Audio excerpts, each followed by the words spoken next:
Olá, eu sou Evelyn Saturno e estou participando junto com meu coordenador Rafael de Souza Dias do projeto Várzeas Urbanas.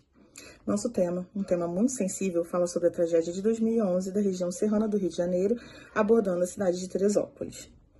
Com o tema As Margens de uma Tragédia, Memória do Desastre Ambiental de 2011 na perspectiva humanística, iremos apresentar a importância que tinham os lugares e as memórias de paisagens que hoje já não existem mais. Esse tema foi escolhido pois também sou uma vítima desse momento tão delicado que ocorreu em nossa cidade. Embora eu não estivesse presente na minha casa naquela noite, senti todo o desespero de não saber como estava a minha família, de estar ilhado em outra cidade que também foi afetada, impactada com o desastre, de ficar sem água, sem mantimento, sem comunicação e de ajudar pessoas que perderam não só bens materiais, como também vínculos emocionais, e de descobrir que também havia perdido alguém muito importante naquela noite. Tenho memórias olfativas, auditivas e visuais desse momento que somente quem viveu pode descrever. Hoje nos resta a memória, a saudade e o trauma que esse momento nos causou, não somente a nós, vítimas desse desastre, mas toda a região serrana que foi mobilizada e impactada com essa ocasião histórica e trágica que assolou a nossa cidade. Espero que nosso trabalho contribua com o projeto de forma significativa e que eu possa mostrar como a geografia de vários bairros da nossa cidade se modificou após esse evento. E como as memórias contribuem para resgatar e reconstruir traços de uma paisagem modificada e muitas vezes inexistente por uma das maiores tragédias naturais do país. Agora, falando um pouco do nosso trabalho, ele passa por alguns eixos, Sobre a memória. Podemos dizer que a memória, como representação de um grupo social, é fonte legítima de informação e reconstrução dos acontecimentos, que repercutem na história da sociedade. Quando utilizada como fonte de informações histórico-sociais, pode revelar aspectos desconhecidos de eventos conhecidos ou desconhecidos em seus relatos, e é essa a principal característica que faz da memória uma fonte histórica, diferente de todas as outras. Sobre o lugar. Na memória, a paisagem é marcada por tensões, sucessos e fracassos da história de uma sociedade. Nela, podemos encontrar as marcas significativas da evolução histórica de um povo, reconstruindo assim o espaço nos fixos e nos fluxos que já se foram. Sobre a história oral. A história oral não pode ser confundida como um ramo da ciência história. Não é como a história econômica, política, social ou ambiental. Trata-se de um método de investigação científica que pode ser utilizado em qualquer um desses ramos, apontando sempre a conexão existente entre eles, e não para suas divisões. Como qualquer método empregado, é necessário que esteja de acordo com os objetivos da pesquisa. Por exemplo, poderíamos falar sobre a história de uma cidade, utilizando como fontes apenas documentos escritos. Isso geraria uma abordagem sistemática, que daria conta de abarcar a trajetória desta localidade, as sucessões políticas, os ciclos econômicos, os aspectos demográficos, etc. No entanto, não conseguiria penetrar no cotidiano, no espaço vivido, nos lugares. Salientamos que a história oral não pode se esgotar em si mesma, como se o simples processo de gravação já eximisse o pesquisador do processo de pesquisa. Pelo contrário, a história oral apenas é válida quando confrontada com outras fontes históricas. Sobre a tragédia de Teresópolis. A tragédia de 2011 em Teresópolis, no Rio de Janeiro, foi um desastre natural causado por fortes chuvas que provocaram enchentes e deslizamentos de terra nos dias 11 e 12 de janeiro. De acordo com os números oficiais, quase 400 pessoas perderam suas vidas em Teresópolis, chegando a quase 1.000 mortos em toda a região serrana do Rio. A tragédia foi considerada a maior catástrofe climática do Brasil.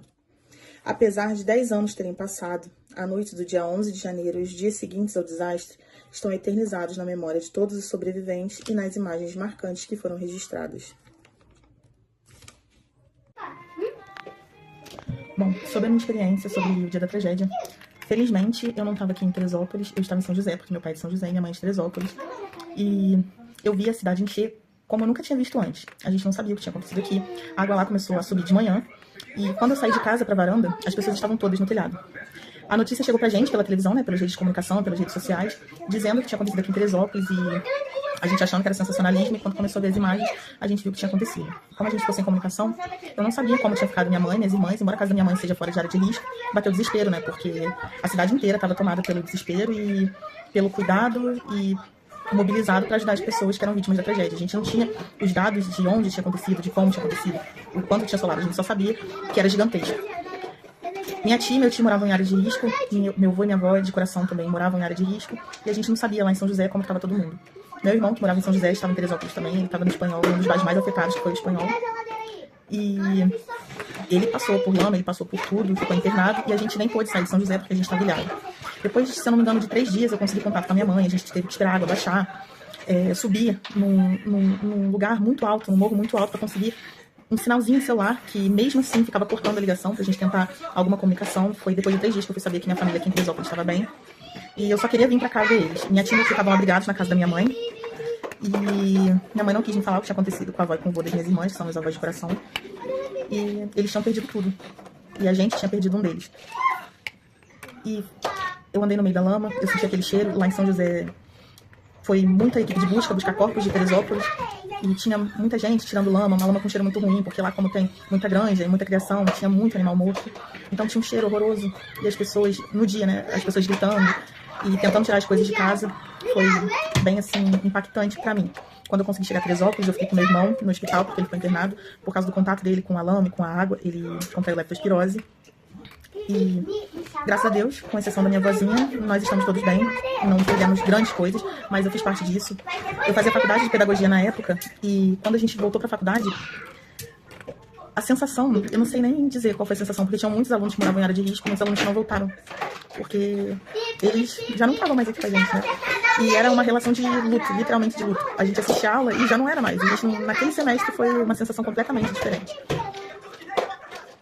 Na minha família, teve meu padrasto, teve que fazer reconhecimento de corpo, exatamente por causa da nossa vozinha, que também não quis perguntar pra ele como foi. E eu achei que, por eu morar, né, eu hoje moro no conjunto habitacional, que foi construído para as vítimas da tragédia, e tenho contato com muita gente, conheço muita gente que perdeu as coisas e perdeu pessoas importantes. Achei que eu teria facilidade, depois de tantos anos, de entrevistar para esse trabalho, mas infelizmente a realidade que eu me deparei foi outra. Pessoas ainda sensibilizadas, que ainda sentem muita saudade, muita falta do que elas viveram, do que elas tiveram, das pessoas que elas perderam. Então eu tive um pouco de dificuldade de encontrar voluntário para poder fazer as entrevistas para esse trabalho. No meio das entrevistas de voluntários que eu consegui, eu estava acreditando que nenhuma das pessoas que eu estava entrevistando tinham perdido alguém. E somente coisas. E eu me surpreendi em uma das entrevistas, onde uma mulher tinha perdido o marido. E mesmo contando assim, conversando comigo e me surpreendendo daquela forma, quando ela foi falar do marido dela, da casinha dela, que ela tinha perdido o olho dela, encheu de lágrimas. Ela fez o possível pra não se emocionar, mas não tem como, né? Eu me emocionei junto com ela. Porque eu não participei, eu não vivi, eu não vi aquilo acontecer. Eu só soube e participei depois, né? E ela não, ela foi protagonista dessa tragédia e ela protagonizou a perda de tudo e de um casamento, né? De uma vida. E emocionou. Assim como várias outras pessoas que eu conheço, foi um casamento que acabou, uma família que acabou, filhos que se foram, casas, memórias, afetos. Tudo que essas pessoas tinham que hoje não tem mais. E como um trabalho muito sensível, a gente vai fazendo assim com o coração e com a cabeça, né, pra remontar tudo e tentar fazer o mais, assim, o melhor possível para poder construir essa trajetória de novo e conhecer um pouco das memórias do que já não tem mais. E por fim, conclusão.